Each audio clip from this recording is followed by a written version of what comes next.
Are you saying that video production might be a lie? All right, I think we're streaming. I'm gonna go home. I'm so hungry. I am not actually that hungry because I had a really big lunch. Went to Takahashi and I got pork teriyaki like sandwich, and it came with a little dumpling, like one really good fried dumpling. Stop streaming. Okay, we're streaming.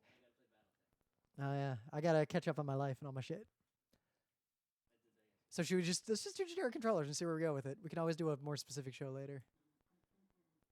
Because we got a lot of news too, so. Mute that. I don't want to hear. Okay.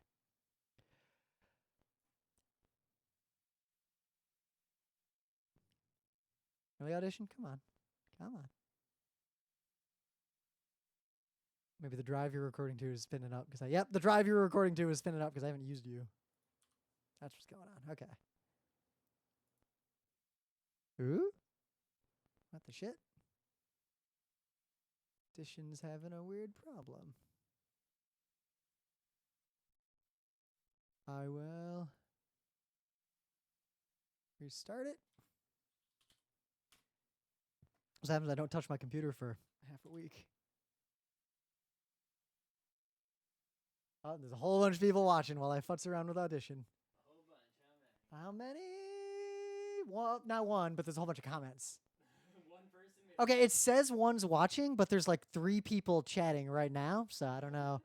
I think this number doesn't. Okay, it says 2. I don't think the numbers. You said whole bunch. Yeah. I don't think anyone on Earth would say that whole bunch. So when I glanced, all I saw, look, I just saw all this chat, and I was like, because usually there isn't that much chat. That chat is 3. I can see it from here. Yep, 1, 2, 3, 4. It's 6 messages. From 3 people. That's not. All right, no one would open ever recent. say, except Rin, that 3. I said, let me see how many.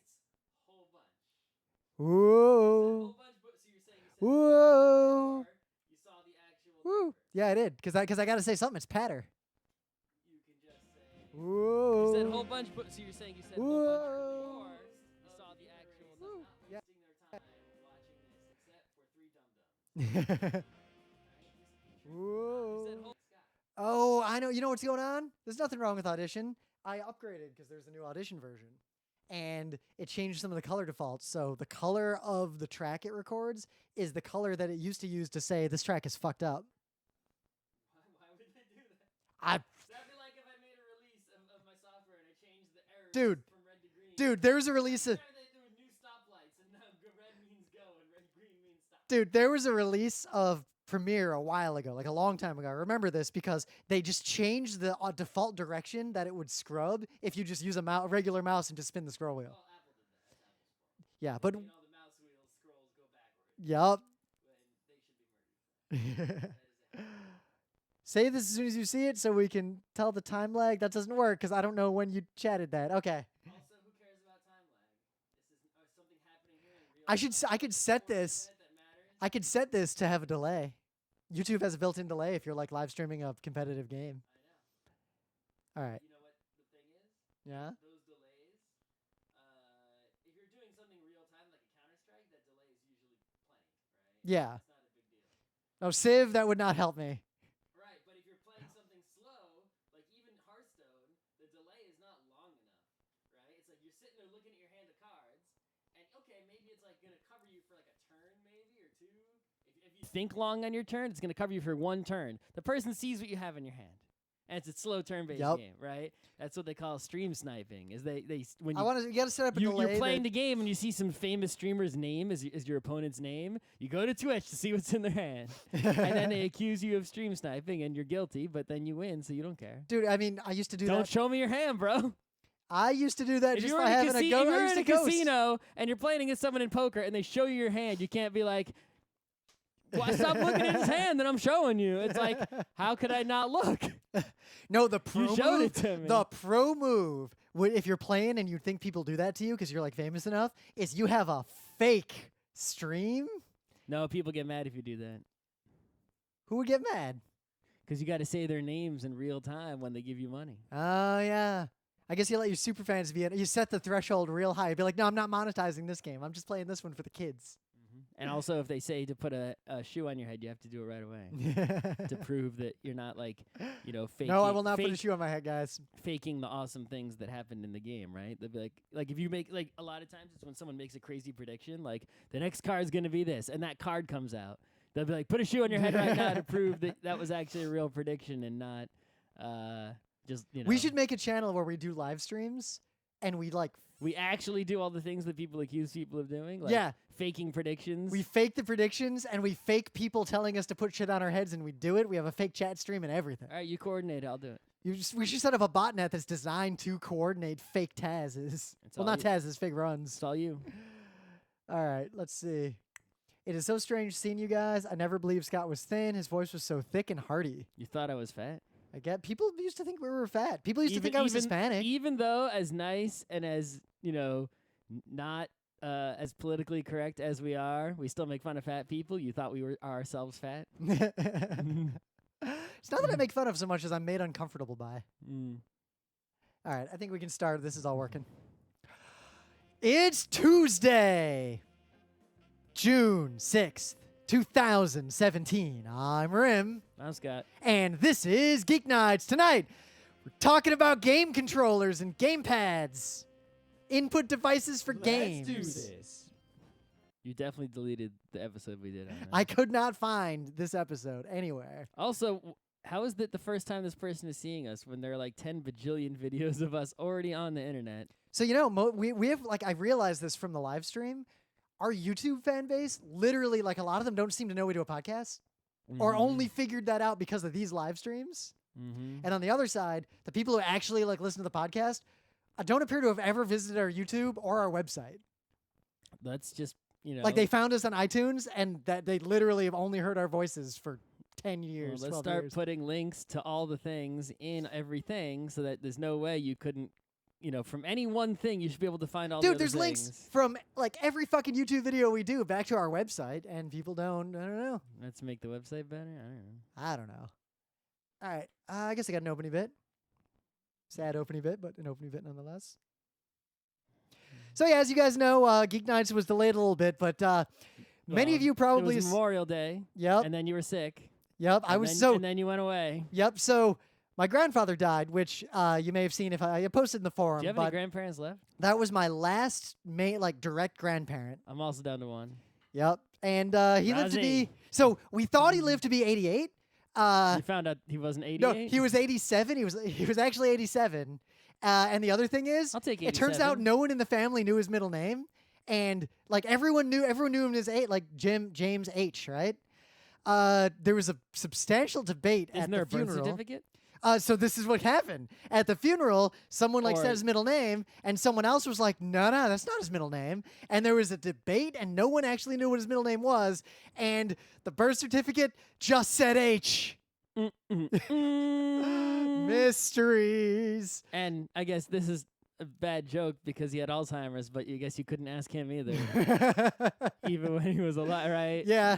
But no condolences. The reason I probably seem pretty upbeat about all this is that the dude lived an amazing, pretty awesome life. I'm not crying for anyone who dies at 87 of an illness. Yep, that especially is normal. Especially when he was happy. I went to see him last year, actually, when he was in Arizona, and despite the pretty advanced Alzheimer's, he was living with my mom in the desert.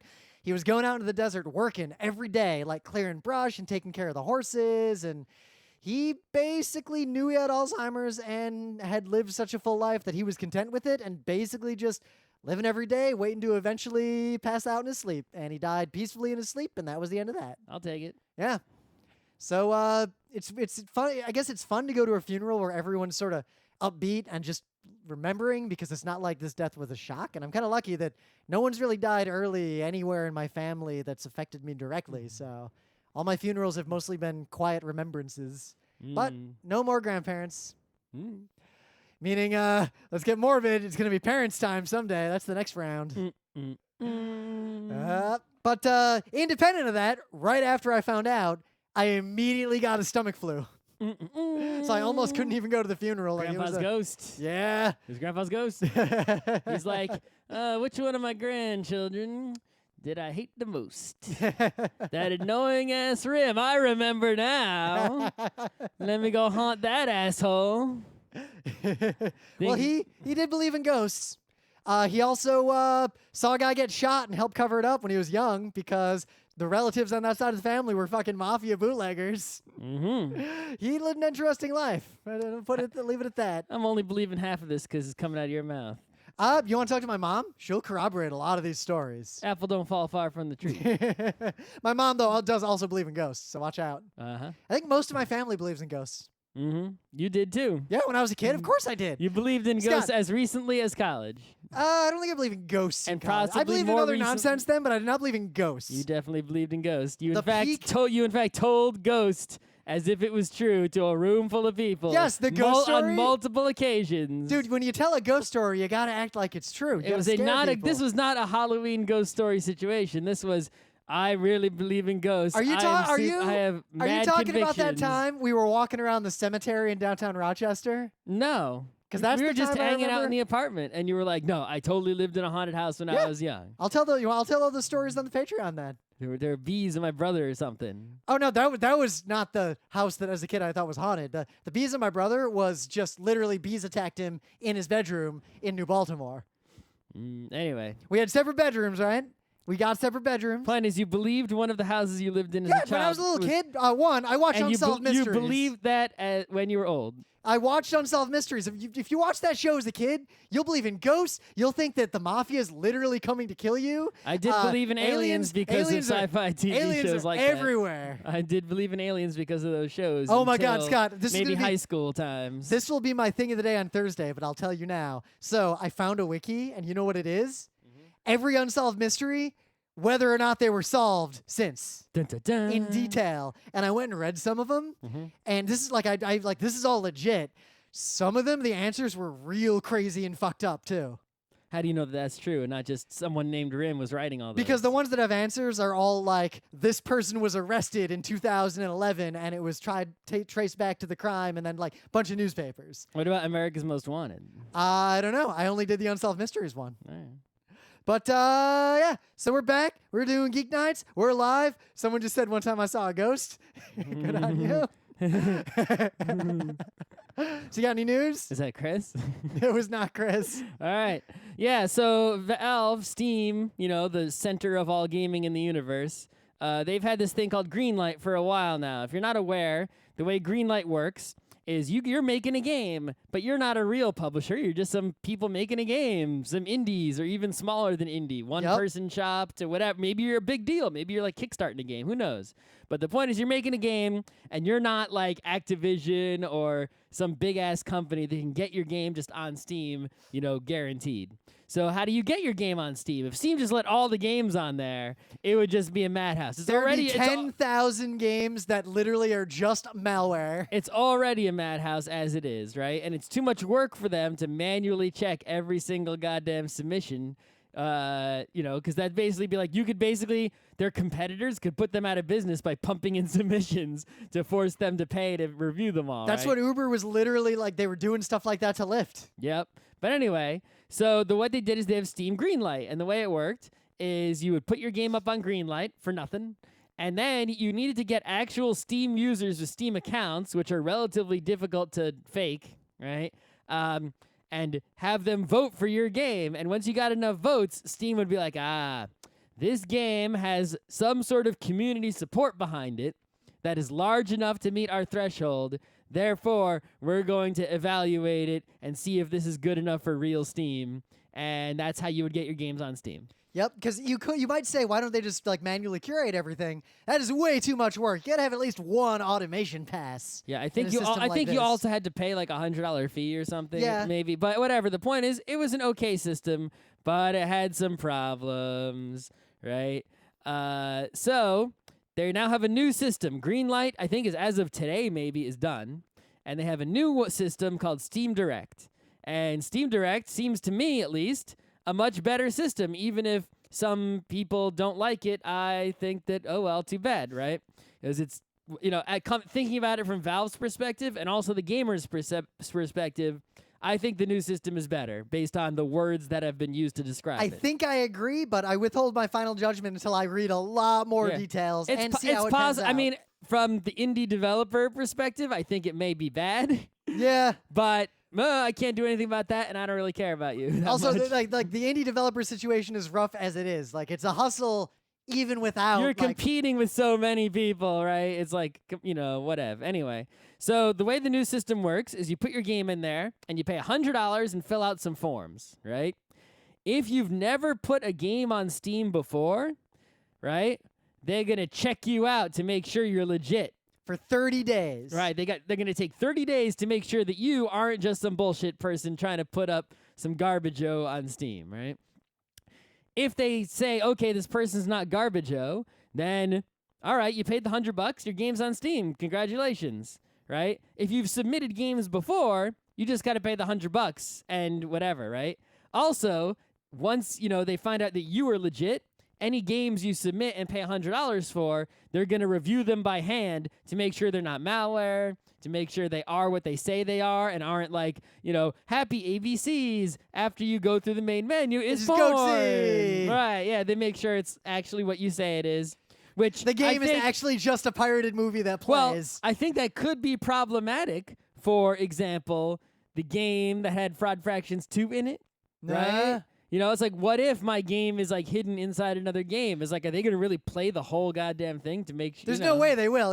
I'm surprised, frankly. They're going to need some sort of tools to like scan all the files in the game to find like all the data that's, all the images and sound and videos. I suspect they're going to do a like minimal effort there. Yeah, but I mean, at least they're checking it's not malware and that it actually runs, doesn't crash. Because it's not malware is really important. There have been a lot of problems, buy a game on Steam and it just crashes right away. Yeah. And it's like this bullshit. And then it costs Steam, money in the, they have their auto refund thing now, which takes care of that. But if anyone has to go to customer service, that's a problem, right? It costs them money. So anyway, once your game brings in $1,000 in sales, they give you your $100 back.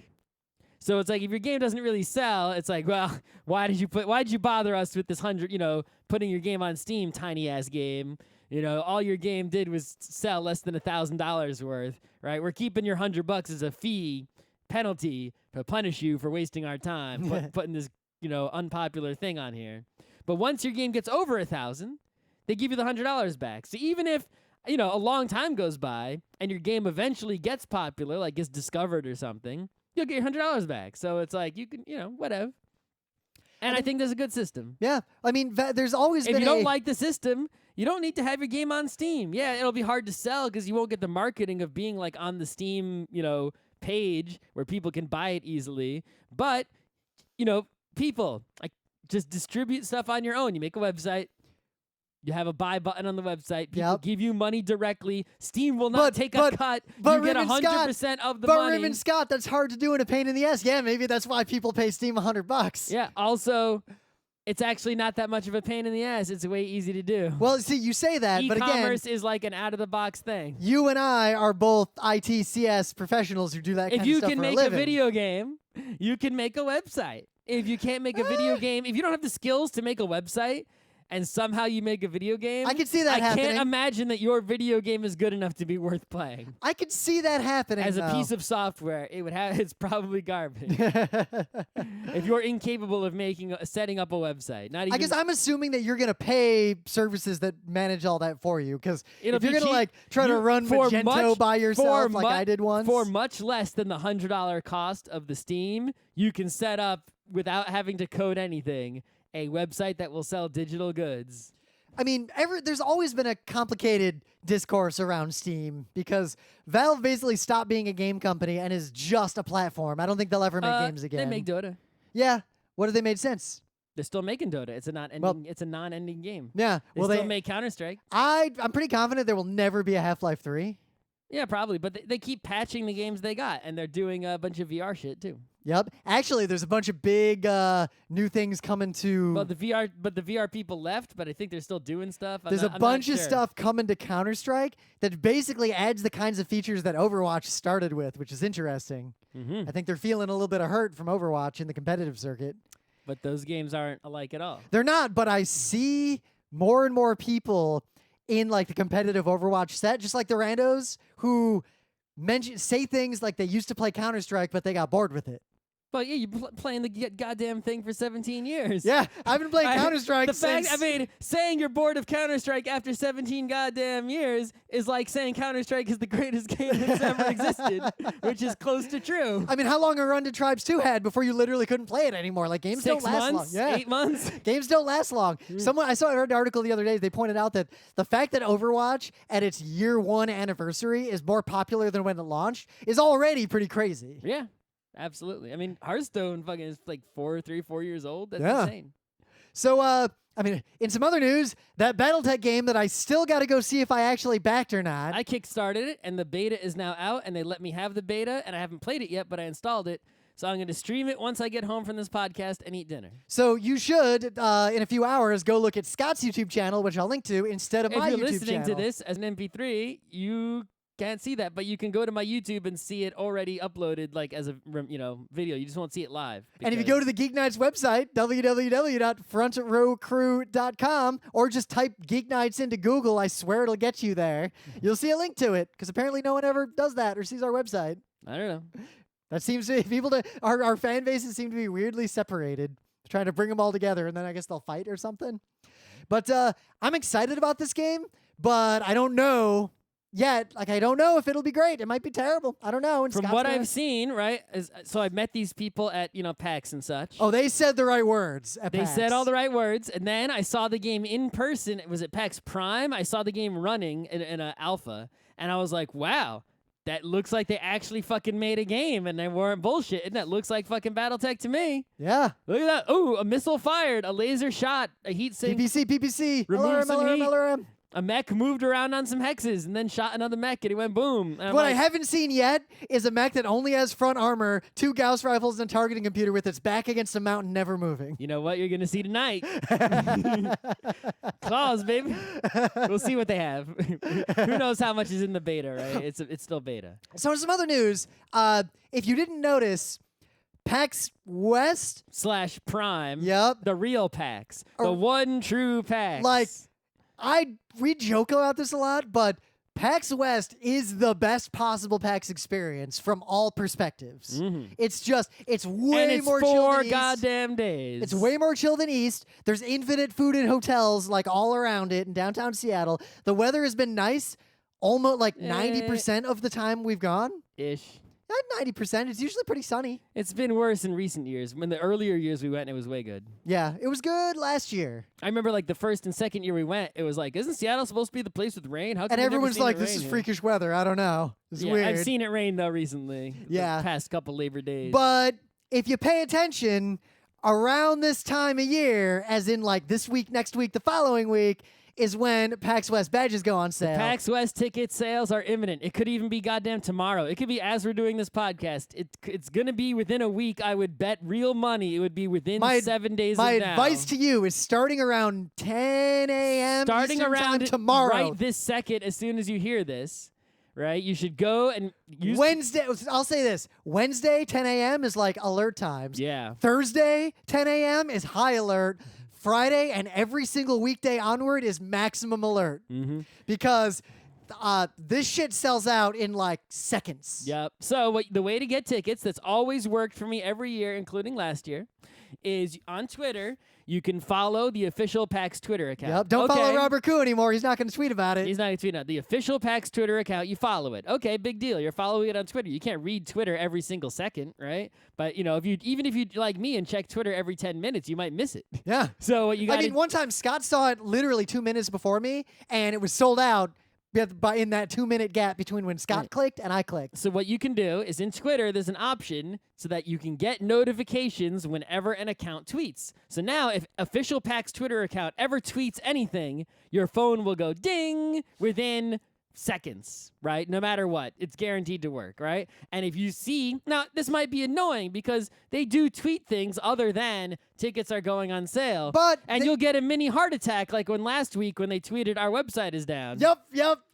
But I all I thought was, what? And I like frantically look at my watch to see what the notification was. No, their website was just down. But, they got it back up. So, but it's okay because they do not tweet much. Most of their tweets are at replies to people tweeting at them with customer service stuff, and you will not be notified of those. You will only be notified of their tweets to the world, which are few in number. And as soon as you see that on your phone or the first internet-connected device you have, click that link, and you'll get tickets if you're fast enough. Which is, if you touch it when you get the notification, you will be fast enough. Now, I at promise other you. PAXs, like especially PAX East, the hotel is way more important than the badge. Mhm. But at West, while it is slightly annoying to not get one of the like 5 great hotels, even the faraway hotels are actually surprisingly close to PAX. Like But the 1 year we had the faraway hotel was like, it really sucked. it was blah. Well, the problem was that hotel was not only far away, but it was far away in the wrong direction for every restaurant we like to eat at. And it was far away, like it was like the worst possible waypoint for where Tabletop was that year. Yes, the northern western hotels are good. The southeastern hotels not so The good. best possible hotel is the Sheraton, but my advice to you is to not go for it because it's probably already sold out. It's also too much money. Yeah.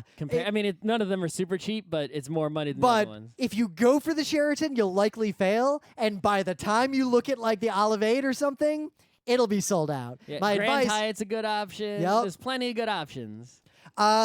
So be warned and be prepared. Even though we have been a speaker at every single PAX with free badges since 2008, I'm so paranoid that I buy badges every year because I will not. And I know I can sell them. Yeah, I would or give them away to a friend. 'cause I think so I'm just gonna buy one this year. Plus, if you have a bunch of friends, if you all agree to buy the maximum number, usually only a few of you will get in, and you can help your friends go to PAX. Oh, are you telling me I should buy the maximum instead of one? Maybe 2. I don't know. Because it's always a pain in the ass to So sell. the thing In is- the past, when I've bought too many, I've had to sell them, and it's annoying. So there's another secret that you can do, but this is the money or game dev option. I go to PAX Dev every year, and I've only gotten a free badge by speaking once. I kept going because I really like PAX Dev. And what many people don't know, if you buy a badge to PAX Dev, which ain't cheap, it's like $300+, Cha-ching. you have the automatic right to buy a 4-day badge to PAX West, even if it is sold out. You can just buy a badge. So actually, I could just buy my dev badge now and buy one West badge now. I could do this literally today. Can you Look, also get the hotel room? I don't know. I've never tried that before. Because that's what we need. Get the hotel room. I will try. I will see if I can get the hotel room when I book my PAX Dev tonight, and I will let you all know if that works. Because that would actually save me a lot of headache if I could get the hotel now. So you might have noticed, and this is my main news, that there's another PAX website, PAX Unplugged, and we're going to it. It's going to be awesome, and we've talked about it. But there's yet another PAX website, and most people only stumbled onto this by accident. It was in the new gaming news. You don't read gaming news? So I saw it in some gaming news, but now I found there's a much better article that explains what's going on here on Polygon. But there's a powered by PAX running on the same infrastructure as all the like PAX website stuff, because all the PAXs have the same back end. It's not as sophisticated as you think it is, but it does exist. There is a PAX, or at least a convention, that is powered by all the infrastructure of PAX in Guangzhou in China in November of this year. November 10th, that's like right after PAX Australia, I think. This is not a normal PAX in that, as far as I can tell, like Gabe and Tycho are not going to be there. I don't know if it's going to be in English or in Chinese. I assume it'll be in Chinese. The fascinating thing about this is that this is a great way, I think, for them to monetize the infrastructure of running a PAX, because there is big money in running gaming conventions. But 2, it allows them to do that without diluting the PAX brand, because if you had more like legit PAXs, there's only so much Gabe and Tycho. There's only so much like U.S. games industry or Australian games industry. It would get watered down in a hurry. But in most of the world, there are very few or no gamer-focused gaming conventions. Most of them are industry-focused or competitive gaming audience-focused, but they're not people who play games-focused. PAX and MagFest are unique in that they're the rare ones that are like that, and the rest of the world, those don't exist. So I'm really interested to see how this goes. Pretty sure those exist. Gamescom in Germany. Yeah, but there are not is that PAX. many. compared to like Comic Cons and other kinds of things. A lot of the things that people talk about as gaming cons are more industry focused and less like random Joe gamer on the street focused. So I'm going to link to an article here and you can read about more of the details. Kind of want to go just to see what the deal is because I'll be in Singapore around that time anyway. You need a visa. I can get a visa to Guangzhou. Guangzhou is pretty easy to get a visa to. I know. I'm just saying you got to do it. It's like getting a visa to, I don't know, a Shenzhen, those areas. Yeah, it's not as easy as getting one to Australia where you click a button and pay $20. Yeah, because that's not actually a visa. That's an electronic right to. Yeah. I got a passport full of visas. It has the same function regardless of what name it is applied to it, right? But there is a small chance I might just buy a badge and go to this for a day. Just to see. Go for it. Because I'm literally going to be in the area anyway. It doesn't. It doesn't count as a PAX. No, it does not because it is powered by PAX. This is extra interesting too because Penny Arcade needs a like long-term monetization plan to continue to do the things that it does because frankly, gaming conventions make a lot of money. But they're also, especially PAXs, there's also a little bit of an industry-fueled gravy train. And much like the heyday of the anime industry, can't say that might last forever or might peter out. Gotta have backup plans. I'm curious what services they actually provide. I'm also curious how much they charge. Yep. And I'm curious, like, how much, if it's not called PAX, if it's just powered by PAX, I'm curious how much that brand helps in the non-English speaking world. Where it doesn't seem to have as much value, really. But I do get the impression that Penny Arcade is really popular in surprising places. If these conventions fail, well, they fail, right? Yep. And if they succeed, if I run, what's it called, GZ Play? Yep. If I'm the people running GZ Play, I'm sure I have some sort of contract with PAX that lasts more than 1 year. But if my convention is successful and I learn from PAX what I need to learn, I'm not renewing that contract and giving them any more money. I'm just going to keep running this GZ Play on my own. In my experience, however, I find that almost no one is capable of doing that. Well, you know. Of having seen someone. I mean, look at the conventions that Reed runs that aren't PAX. I mean. I'm just saying. Just saying there. Part of that is not because of, their incapability, but their managerial decisions that, might be overridden. Well, that is the magic of PAX that makes them so unique and why I'm curious how this will go down, is that PAX, and MagFest is like one of the few that's like this, is so hyper-focused on the experience of the average attendee as opposed to all the other things that any company would care about when they run How a can I thing. milk more money? I know, let's sell VIP badges. Ooh, Yeah. that'll make us more money. Yeah, let's do that. What if we have a complex bidding process where badges are very expensive and slowly get cheaper to get maximum money out of these rubes? What if we have some expensive exclusive swag that we give out to people who spend more money? What if you have to pay individual money for every game you want to play? Ooh, this convention sounded pretty good. What if panelists have to pay to get a projector in their panel room? And for those of you who only go to PAXs, literally all of those things happen routinely at other gaming cons. So, yeah. I think that's all the news. Boop. That was enough time on the news. What's going on here? Blah, blah. Just don't pay attention to that. There's a lot of chat in here. There's 11 people watching now. Ooh, sad. 11 sad people, wow. Hey, one of you 11 sad people, stop doing what you're doing. 12, you got another one. All right, well, that person who just joined, go get me dinner and bring it here. That's more productive than whatever you're doing. I remember way back, I got an email from someone, like when we did a video in the living room, and they figured out what building we lived in based on what was in the background. And they were like, I hope this isn't weird, but do you live in this building? Because all these things. And I was like, yeah, that's weird, but that's also clever that you figured that out. I mean, if I see something familiar, I would know that too. Yeah.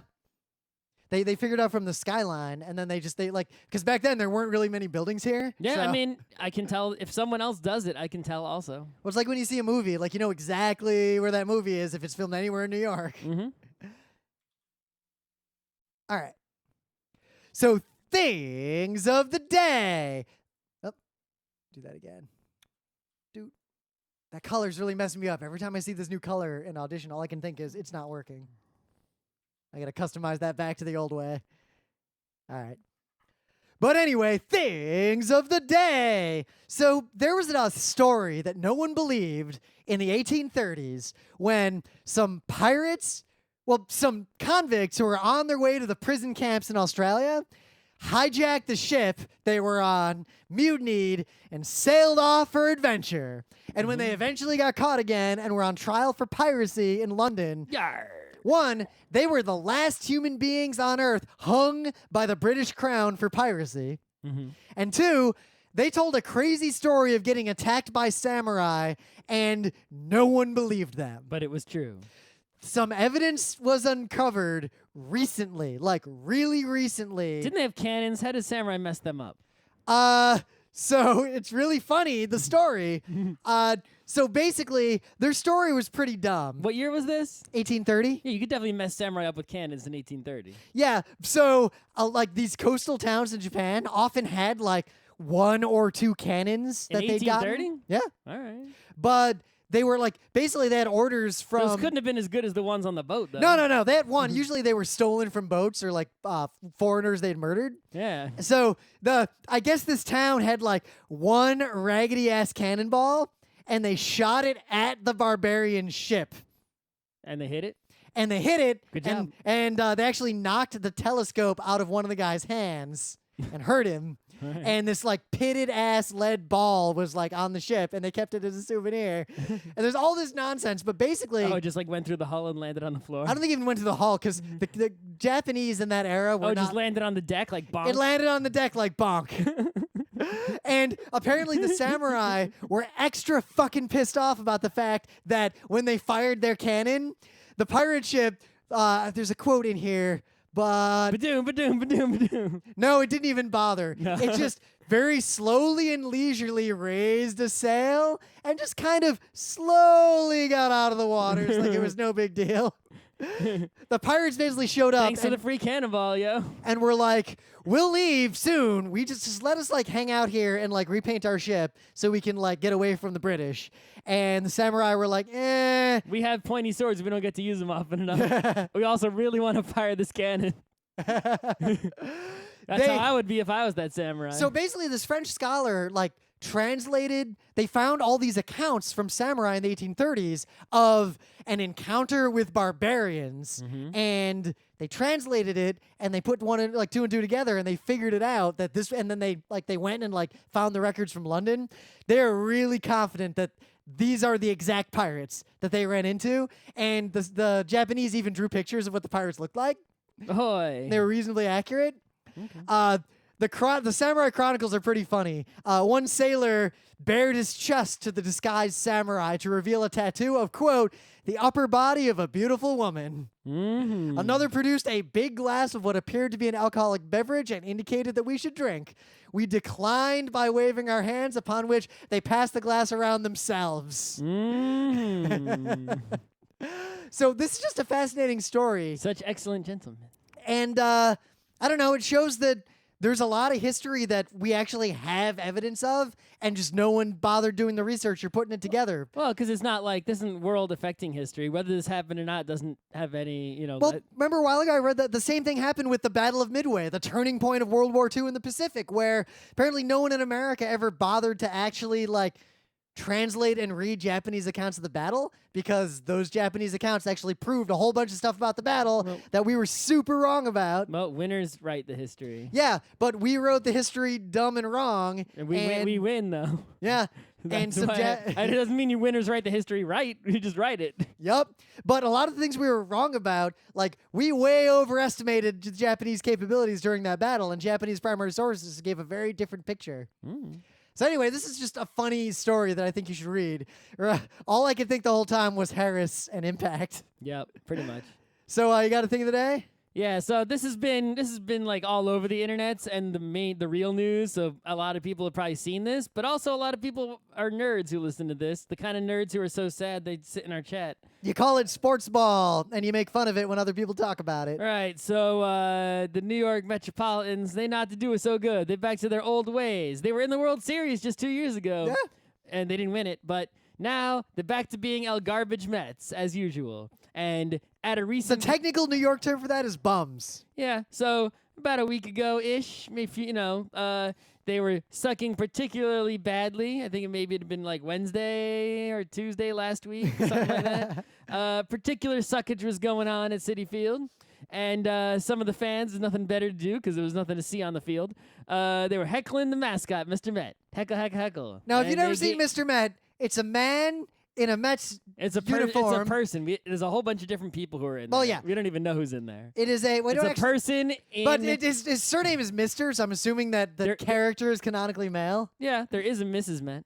There is? I've never seen Mrs. Met. It looks like Mr. Met with ponytail. Cause I guess there's not a lot of sexual dimorphism in baseballs. No. Because his head is just a baseball with a Mets hat. Yep.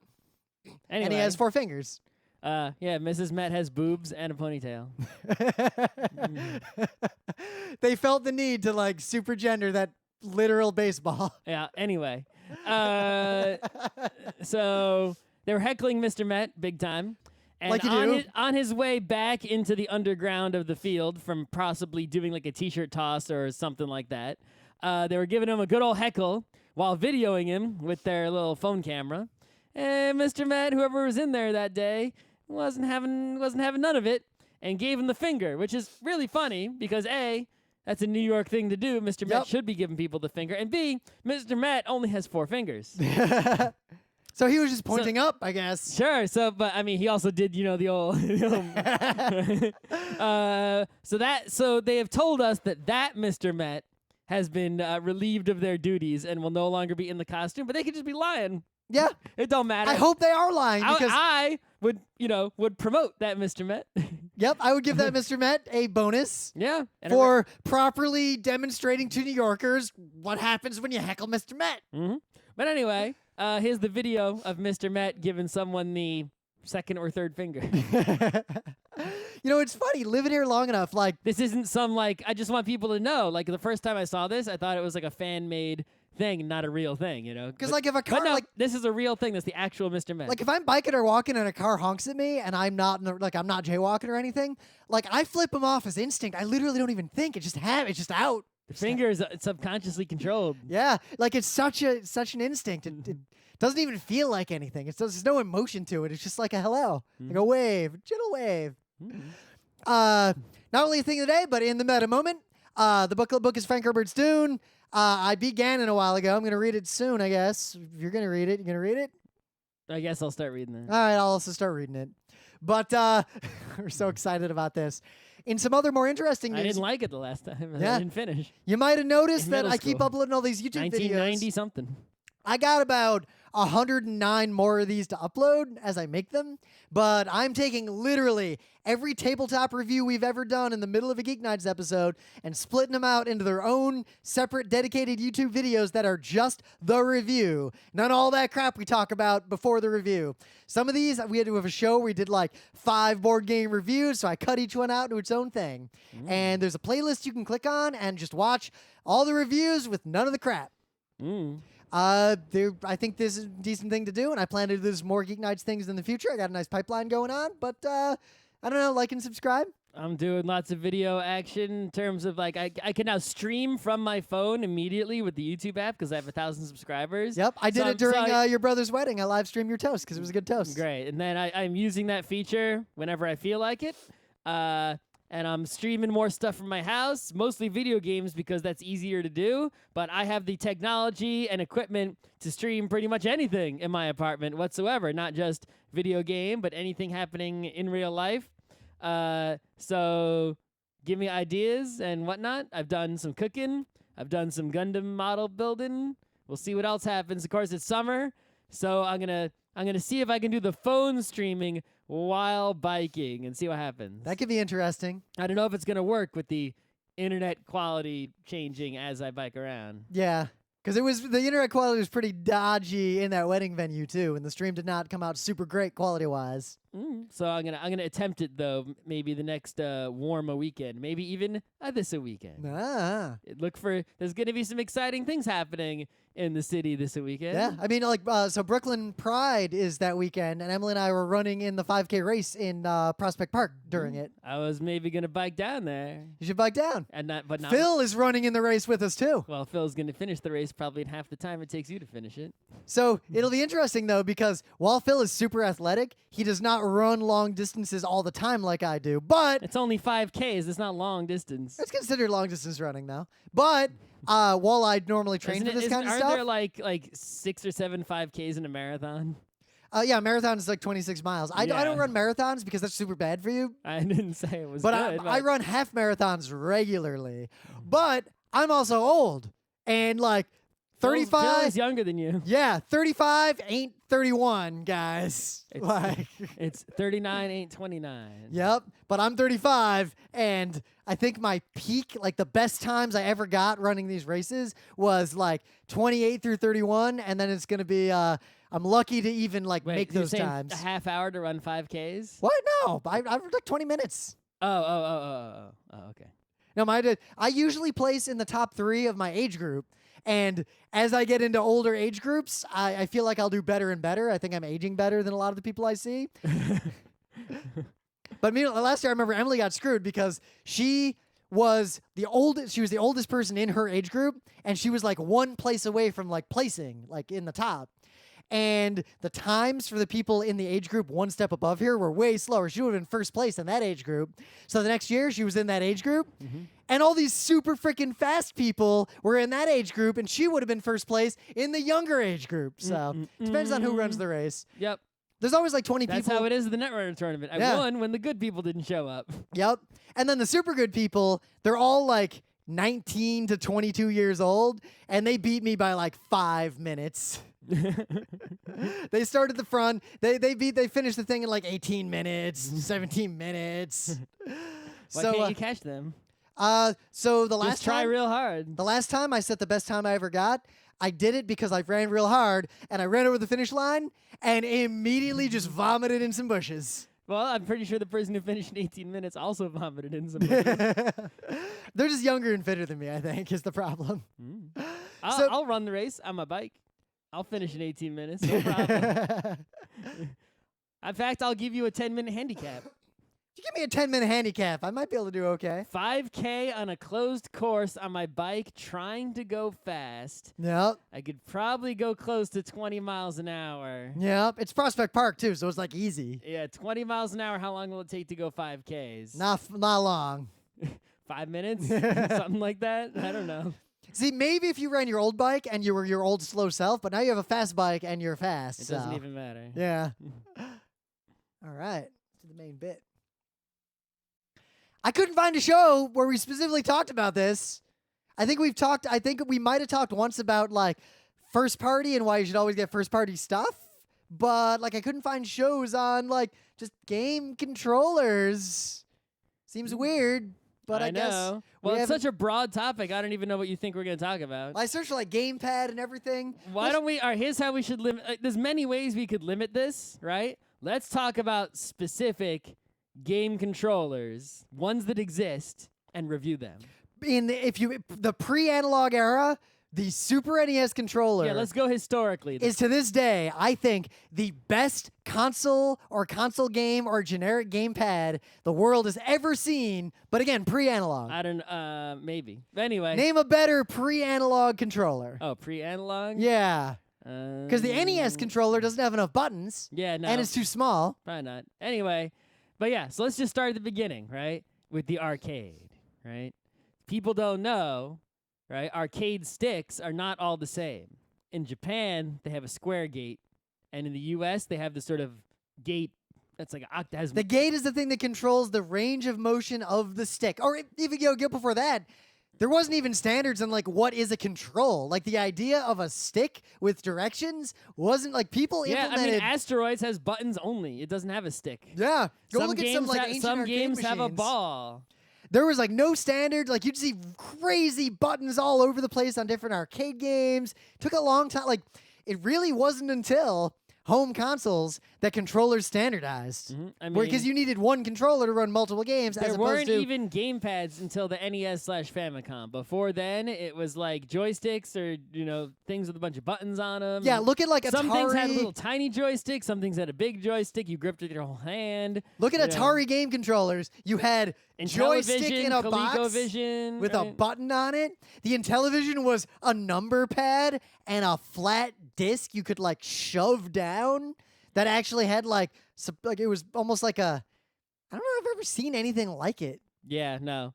I get maybe the NES Max was somewhat similar to the disc. Yeah, thing. maybe. But anyway, all of those things that came before the NES gamepad were, except for normal arcade stick and buttons, was good. Because arcade stick and buttons, the controls is still good today. But you made a game. The controls were literally part of the game. As soon as you had a console, you had to have one controller or a set of controllers for all possible games. That's true.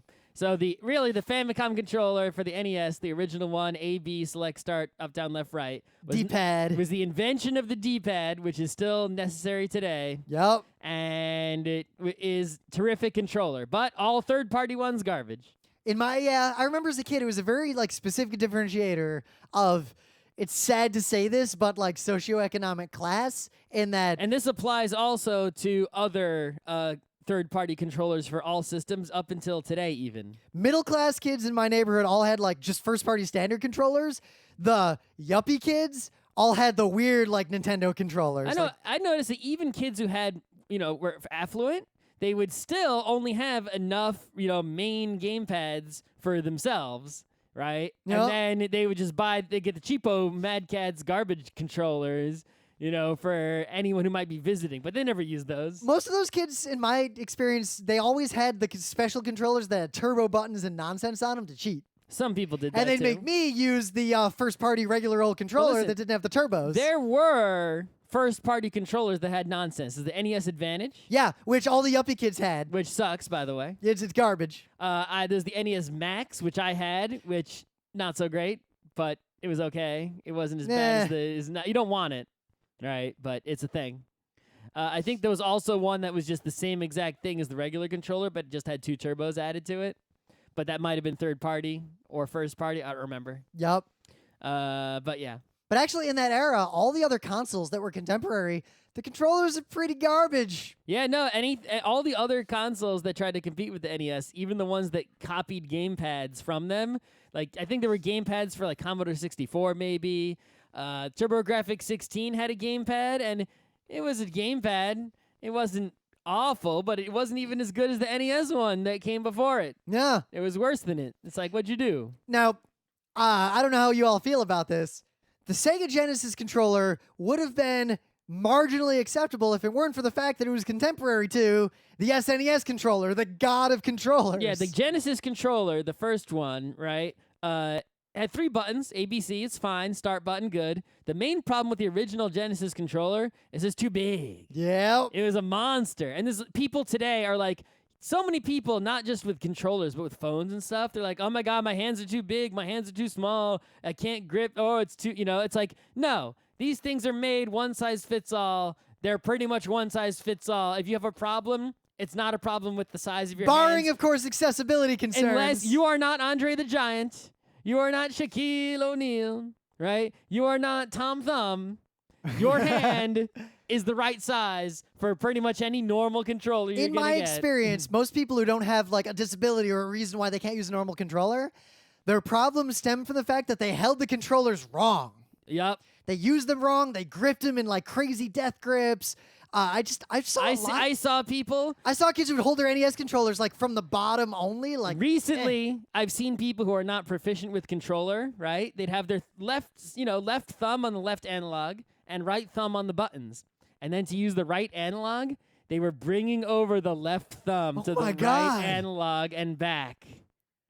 That's like watching a touch typist always going for left shift because they don't really know that the right one's there. I know that's the one thing I do wrong when typing is I never push right shift. I think my right shift button might have 0 actuations. I type it. Otherwise, I type correctly, except for that. Anyway, I don't use right shift often, but I do use it. Yeah, I guess we should talk about keyboard at some point, but I think let's just talk about handheld controllers. Only gamepads. controllers? Okay, I guess. That constrains this because otherwise we're talking about yokes and all sorts of shit. Wheels. Yep. Yeah. All right. The U-Force. Let's stick with gamepads only then, right? So we did talk about joysticks a little bit though. As a kid, I remember too, like a lot of my friends, like kind of how like you'd have kids who would play games to win and kids who like didn't seem to understand the point of games and would just like play them forever. Just play it. Yep, just play it.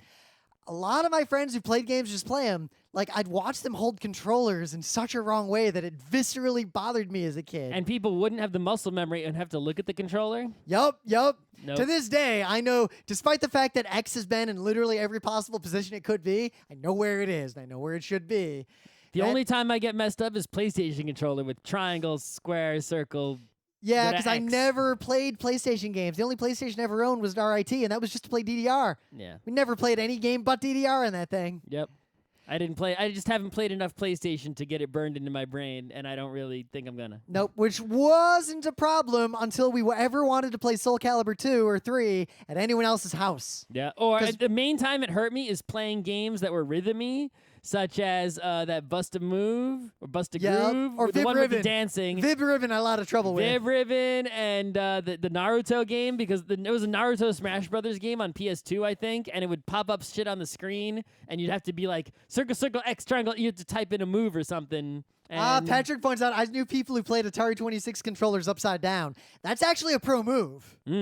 That controller, hold it. It doesn't matter which way you hold it. Yeah, the classic position of cupping it in one hand and holding it in the other, super inferior. Pro mode was you put it on a table sideways and you just like hold on to that thing like this. Why not? But gamepads were different because they're designed to be held in your hands. I think the N64 controller was revolutionary, but I also hated it. And that was like, that spawned this era of these gigantic ass controllers that were like fitted for your whole hand to like just fit in there to ensure that no one would hold it the wrong way. Well, the N64 controller basically had 2 modes, right? Is they were like, we need these analog sticks because PlayStation 1 already has them, right? But we don't like their sort of dual shock idea going on, right? We're making the controller for Mario 64. But we're pretty much, we don't need, Mario 64 was like the first 3D platforming game that was not Garbo, right? Or even the first one, period. So they didn't know, like, they're like, okay, this is the analog stick you need for this. But they didn't know that the 3D games are going to catch on or people are going to make them or, anything. So so they still put the D-pad and flat buttons on the outside of the controller for regular game mode, right? Thinking that most games would still be like that. Not realizing that, I guess 99% of the games on this system are just going to use the analog stick in the middle, and that whole left side of the controller isn't going to get used too much. Yep. And then instead of putting a second analog stick, they had C up, C down, C left, and C right, which is basically another D-pad over there on the right side, which is okay, but not as good as another analog stick, which is what you really needed for the free look, right? That's the main thing that hurts GoldenEye, and the other is that you didn't have the second analog stick. You had to look with those 4 C buttons, and that was no bueno. Now, I do think that of the controllers that have like the weird shape that like fits your hand completely, I think the GameCube was actually the best one. Well, it's not the GameCube controller just looks weird. Yeah, I was so skep of it when I saw the first images of it. Like, I did not trust it with the weird yellow nipple. And it just looks weird because the shape of the plastic. But really, it's pretty normal except for the layout of the buttons on the right. But the layout of the buttons on the right is actually really, while it hurts a lot of games where you sort of want the buttons lined up nicely, it's really great for games like, say, Zelda-type games where you got this big old A button you're hitting 90% of the time. And everything else is like a radial button. Right, so that was the thinking that went into that. Was like, look, you got the 4 buttons, and they're all equally sized and sort of equally positioned, with the bottom 2 a little bit easier and the top right one a little bit harder to reach. But the GameCube controller was like, look, you're hitting this one button way more than the other ones, and you got this little one off to the side you're hitting second most. and these X and Y ones you're hitting much more rarely. Yep. Let's put those off to the back, but still within reach. The crazy thing was the game that it fit the best for me was Soul Calibur because of they had like vertical attack, horizontal attack, and the way those controls mapped to the GameCube just felt super intuitive. Yeah, because the Y button was directly on top. Yep, you're and like bam, vertical. bam. Right. Anyway, the PlayStation controller originally didn't have the 2 analog sticks. Right. Originally, it was just the 4 arrows on the left and the 4 buttons on the right with the the shoulder buttons. It added the extra shoulders, the L2 and R2, which was above and beyond what the Super Nintendo had with with just L and R. So that was okay, I guess. I mean, we still have it today. We have those buttons, right, as analog things. So that's cool. But the thing I hate about PlayStation controllers so much, even to this day, is that the buttons on the left, the D-pad, are sort of separated by this plastic thing. So the thing is, underneath, it's still one contiguous D-pad. Wasn't that just to get around the patent or whatever? I don't know what it was, but it makes it really uncomfortable to use and really annoying. Also, those arrows are sort of mushy, right? Compared to D-pads, which are more, digital. Like if you haven't unleft. touched an NES or SNES gamepad, like go find and just touch one and like move that D-pad around. You haven't touched one? Yeah, like you might not have. PlayStation buttons in general are kind of mushy, so that bothers me. I like buttons to go like, where you can definitely feel like click, click. This is pressed and this is unpressed. Not sort of like, okay. Yeah, because I got to be able to Nintendo finger. Sometimes you need a Nintendo finger in there. Yeah. So, they did have the analog on and off thing going on. They also had invented, this is one thing Nintendo didn't invent, is pushing the analog stick in as a button press. I'm still real ambivalent about that because on one hand it's super useful in some contexts. Right, so the good parts about that is that you're moving analog stick, and in order to press a button, we say you got left thumb on analog stick, right? If you want to push a button with that left thumb, you have to remove it from the stick, and now it's reset automatically to its neutral position, which is like, maybe I wanted that left stick in a non-neutral position while also pressing a button on the left side with the thumb. Can't do it. So you assign that function to pushing the stick inwards, and the stick goes in and clicks, and that's, okay, good, you did it. Also, it adds an extra button to the controller without having to take up any extra space, which is also great for games that need more buttons. So in Breath of the Wild, I hit that fucking button so often. Yeah, because I'm just naturally, when I'm playing a game, I'm working that stick hard, and I've put some force on the stick. And as soon as a Lionel comes, I'm really working it. And I'm pushing that stick in just because I'm pushing the stick hard, and it gets activated accidentally, and that is bad. So I would prefer that those functions not be there. I prefer a stick be a stick and a button be a button. Well, here's the other problem I found. And there was what you can do, though, is you could put an actual physical button on top of the stick, like a flight stick has the missile button on top. Right? But nobody does that on a tiny little analog stick. So the real problem with that isn't that it's an option that you could use. It's that there was an era, and there's a lot of games that still do this, but I remember all those like later PS2 and PS3 games that all our friends played at RIT that we didn't really care about, but we'd like watch them play, like Devil May Cry or whatever. There was all these games that would, because the controller had X button or N buttons, a number of buttons, not X button, they would map something to every single button, and that was how they designed their like fighting mechanics almost. They would be like, we have this many buttons, every fucking one of them is being used, and I feel like that you don't have to do that. You can just use some of the buttons and leave the other ones as doing nothing, or just double up. Be like, this is jump, this is also jump, this one's also jump. Like Sonic the Hedgehog, you had a Sega Genesis controller with A, B, C. What's the difference in A, B, and C? Nothing. Yep. They all did the same goddamn thing. Pitch whichever one's more comfortable for you. Because the controller's enormous. Good luck. Right? There was a 6-button controller for Sega Genesis that was actually, it wasn't as good as That's the one I've got, actually. Yeah, it wasn't as because it plugs into the Atari 2600. Right. It wasn't as good as Super Nintendo controller because it didn't have L and R, but it did have the same number of buttons, 6, plus a D-pad and a start. The one problem, the good thing about the 6-button controller, in addition to having 6 buttons, is that it was smaller, so you could actually hit all the buttons. Also, for something like Street Fighter, the rows of 3 and 3, so important, so good. That's why Street Fighter 2 Championship Edition on the Genesis, while the software was a little bit not as good as Street Fighter 2 Turbo on the SNES. It had those 6 The buttons. 6-button controller, playing Street Fighter with the SNES controller, I mean, people did it, but using L and R for one of the punches and one of the kicks is not as good as using, the final 2 buttons on the Genesis controller. There's a reason I have that expensive fight stick. Yeah. Even though I suck at all non-Soul Calibur 2, non-Bushido Blade fighting games. I also use it for MAME arcade games. Oh, yeah, and Pac-Man. All right, so after PlayStation, the PlayStation 2, I'm not sure what changes they made in the DualShock 2 because Well, that's the error. I think they only made subtle changes that weren't a big deal. I don't really remember because I wasn't a PlayStation type person. Yeah, and the Xbox, I was also I hated those controllers, and I don't Well, like the that first console. the first Xbox controller was basically a PlayStation controller, only way big, like a Genesis controller, right? It was enormous, and in fact, they later on released a special edition of it that was a normal size.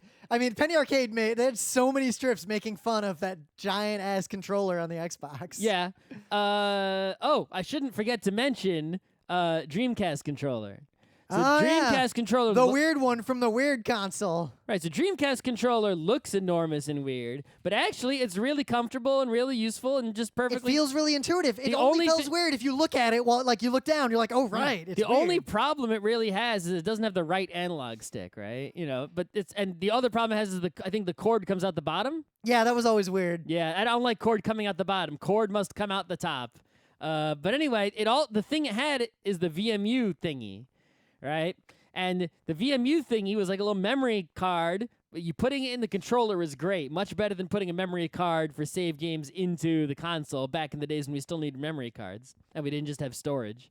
But it also had a little screen on it, and you could also take it out and play little games on it, which was in some ways better than the GBA link cable, but since it was way weak, it was nowhere near as good as the GBA link cable. Yup. And it couldn't do you couldn't have a Crystal Chronicles in the Dreamcast.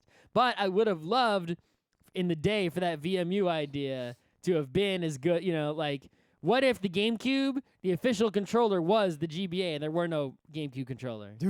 Right? Something like that. I don't know. So I think right now, in terms of consoles, the best controller money can buy is the Nintendo Pro Controller. It feels so tight. Yeah, I've had the analog sticks. I pay. It's $70, which is fucking bullshit. It's worth it though. But just I have suck it up, for the buy Switch, and it's pretty great. It's like the analog sticks. You don't So realize far. it until you use them. They're way more sensitive, and they feel thinner. They have more play. They're just. It's just a perfect normal controller. It has buttons it has feel a good. D-pad. It has 2 analog sticks. It has 4 face buttons. It's got L1, L2, R1, R2, and that's it. Built-in battery. It just charges on the console. Just plug it in. USB-C cable, does wireless, has perfect high, fancy rumbling. Oh, we didn't talk about rumbling. I feel like we should do a separate show on rumbling. A whole show on rumbling. I think we could do a whole show on rumbling. But yeah, the current Because Xbox HD controller. rumble is a big deal. It is a big deal, but the current Xbox controllers are perfectly serviceable. So are the current PlayStation ones, except for my personal dislike of the separated arrow buttons on the left there. Outside of consoles, until recently, I would say that the regular old Xbox 360 controller is the best controller to use on a PC. It's still a terrific controller. It has the D-pad though is so weak on it. It's like a circle with a raised plus on it, and it is not very good. You'll often be hitting the wrong arrow when you try to use it. Well, the other problem it has is that the official dongle to plug it into a PC, they just stopped making it many years ago. I've heard that the third-party ones work just fine. Yeah, but it was just weird that they stopped making the official one. Yeah, you can, and I think that the Xbox One controller will just connect, and so will I think the PlayStation controller. I think so. I think they just connect to PCs with Bluetooth or something. What about the Nintendo Pro controller? Because I haven't tried to connect it to my PC. I don't think it connects to a PC. Because it would be the best controller for the PC. I think someone tried to do it with Linux or something. I don't know. I got to look into the state of that because it would dethrone the Xbox controller. Maybe. Because the only attempt to make a better controller by anyone serious on the PC to play games with was the Steam controller. And frankly, I think they kind of failed. I don't think it's that good a controller. No. It's got a lot of flaws. It has some things going for it that make it good. Those inside buttons are brilliant. Yeah, they're pretty For good. Rocket League, those things are amazing. It works really well with PC, right? Because it's made for PC. The buttons are nice. The 2 touchpads with the tactileness. I'm sure this game and the fact that it just work as a mouse. It's really good sometimes when you want to use those things, but those times are so rare. and nobody's making games. So that's the thing, is Nintendo made games with an analog stick. Like I talked about how they made the N64 controller, Yep. and they made Mario 64 that goes with it, right? The Steam controller has these tactile discs, and Valve didn't make a game to go with that. So it's like they don't have a, it's sort of the way that John Carmack makes game engines, but without John Romero, he doesn't make a game to go with the engine. You get something like Rage, which no one wants to play. Yep. Right? You have to make a controller with a game together, and then those two things feed into each other, right? And then you design the controller properly. Also, the Steam controller, like, if I want to just like, oh, hey, let's play a game, and I get to like pair a bunch of controllers on my HTPC, I often find that the Steam controller, sometimes because it's kind of too smart for its own good, it just works brilliantly. And other times, it just doesn't play nice with the game, or doesn't play nice with like the fact that I also have 3 Xbox controllers, and I ended up not using it in the living room at all anymore. And I bought another Xbox controller instead. I mostly use my Steam controller on my desktop PC. That's what I did. For those times you really need a controller on your desktop, in here. Even though you wouldn't use a controller when you're sitting at a desk. It's in here solely for that purpose. And then I use Xbox controllers on the HTPC. That is exactly what I do as well. I would not recommend buying the Steam controller unless you already have it or like you get it cheap. Yeah. What other controllers are out there? Oh, so also if you want to talk PC, before you had the Steam controller and before you were able to use console controllers on your PC, you had to buy like PC gamepads, and they were Gravis Gamepad. Right. So they were very poorly supported for many, many years because basically people making PC games didn't make games that required a gamepad because like which one? I remember like someone bought Super Street Fighter 2 Turbo for PC for DOS, and it came with a 6-button PC gamepad that had a game connector. Like if you had a game controller or a flight stick or anything at all, you usually plugged them directly into your sound card. So in for reasons that are way beyond the scope of this episode. Right. In the Commander Keen days, there was the Gravis gamepad, which was 4 face buttons and a digital pad that you could also. It was so garbage. It was not good, but it was the only gamepad you can get on PC, and playing Commander Keen with that was better than playing it with a keyboard and keyboard. Yeah. Right? So they did make a Gravis Gamepad Pro that I got that, in addition to the 4 face buttons, was basically a Super Nintendo sort of controller, right? And it's sort of a PlayStation controller also. It didn't really have the analog sticks, but it had the D-pad on the left, 4 buttons on the right, L1, L2, R1, R2. And, there weren't really games made for that, but you could... any game that You know what games used that primarily in that era? Emulators. Yeah. NES, SNES emulator. That's exactly what I used it for. Is I would, in those days when I had emulators on my old this is Windows 98 times, I'd plug in that Gravis Gamepad Pro, which is not even USB, I don't think. It might have been USB or it might have still been game controller. I actually had a PCI card that you plugged game controllers into with had a game port. So, because we've gone along enough, I think. But good, I'm hungry. Something that I think, because we talked about Steam, Greenlight dying, and like indie games and all that, it is inexcusable in the year 2017 to release a game that doesn't just support controllers and just work. Yep. Like Joy 2 Key, if your game requires people to do nonsense like that, you fucked up. Yeah, the Steam controller, you don't need Joy 2 Key if you have a Steam controller because they have this thing where it turns into a keyboard and you'll get if it's a popular game, a profile will exist for it and you can sort of download the profile and it'll just suddenly work, which is really nice. And that's another time that I'll use the Steam controller, which is why it's kind of worth having if you play a lot of Steam games sitting at your desk, But it's still not, it shouldn't be that way. If you have a game that you just made, your game should support controllers properly, right? Whether it's PC or not. Yep, like it's sort of a minimum requirement of releasing a game in the modern era.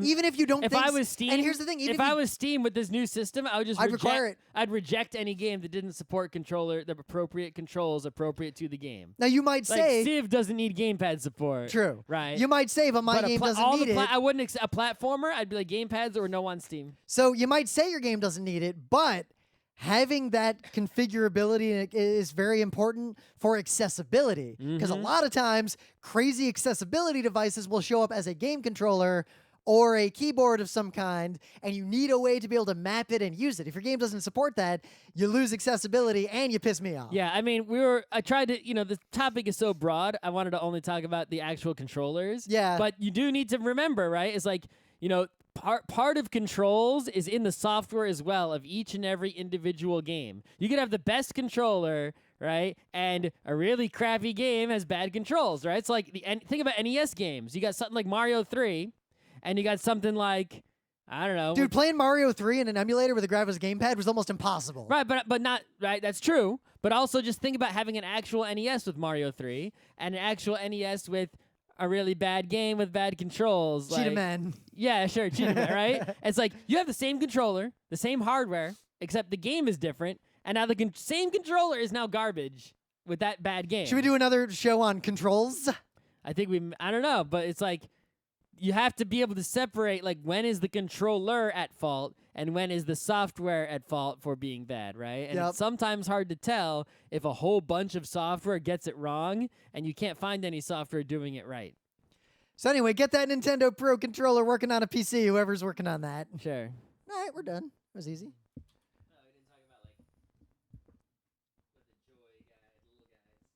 Oh, yeah. We could do another show on, like, other specific things.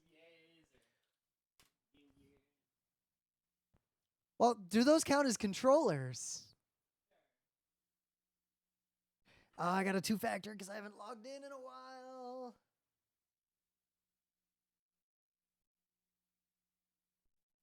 Yeah.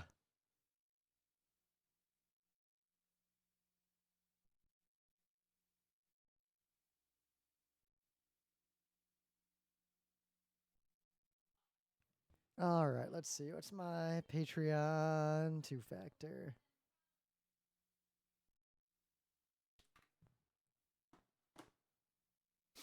Here we go.